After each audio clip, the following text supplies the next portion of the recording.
ne, si politikan, duhet i bim gurit e drunit që të rrisim besimin e njerëzve tek ne. Se nëse ata nuk besojnë tek ne, ne vetëm do ta bëjmë rotacionin, patjetër, do ta ndryshojmë qeverisin, por nuk bëhemi më të mirë se sa këta. Nëse ne nuk marrim besimin e tyre, si do ta marrim? Me eksperiencat tona, me modelet tona që ne kemi krijuar, me bashkëpunimin, me frymin e re që do të krijohet, me klimin e mirë tek biznesi, me të gjitha këto. Sepse pastaj vjen prap momenti i dhënies llogari. Sot Edi Rama përfiton nga rasti sepse nuk jep llogari. Nuk shkon asnjë ministër, asnjë drejtues politik, nuk shkon në elektorat për të dhënë llogari. Ata vetëm tunin pasaportën europiane, që për mua është gjëja më skandaloze, se edhe kjo është pjesë e strategjisë që kanë.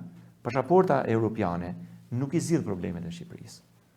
Problemet e Shqipërisë i zgjidh integrimi i qytetarëve shqiptar në Shqipëri.